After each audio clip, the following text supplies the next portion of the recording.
नमस्कार मित्रांनो, मी शशी पाटील. आज फायनान्शियल एज्युकेशनमध्ये आपलं स्वागत आहे.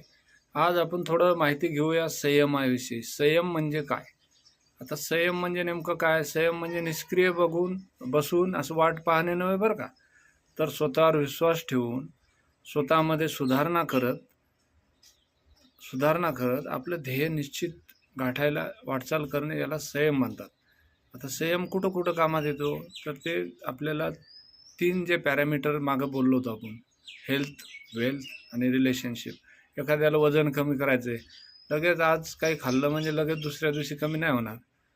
तसंच वेल्थ म्हणजे आपण गुंतवणूक करतो, पैसे टाकले की लगेच आपण बघतो की नाही आजच एवढे झाले पाहिजे, नाही होणार.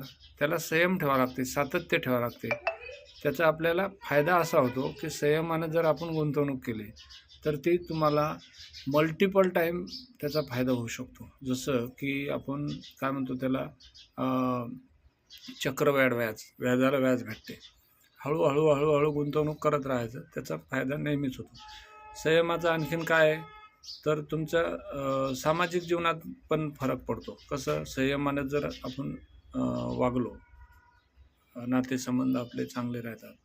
उदाहरणार्थ एखाद्याचं बोलणं असते, फटकन काही बोलला तर शांतपणे ऐकून घेतलं.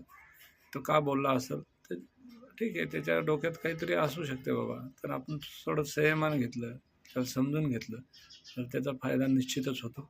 तर कृपया आजपासून थोडंसं संयम पाळायला शिका आणि संयमानं खूप काही फायदा होतो. नेक्स्ट व्हिडिओमध्ये बघू आपण नवीन काहीतरी.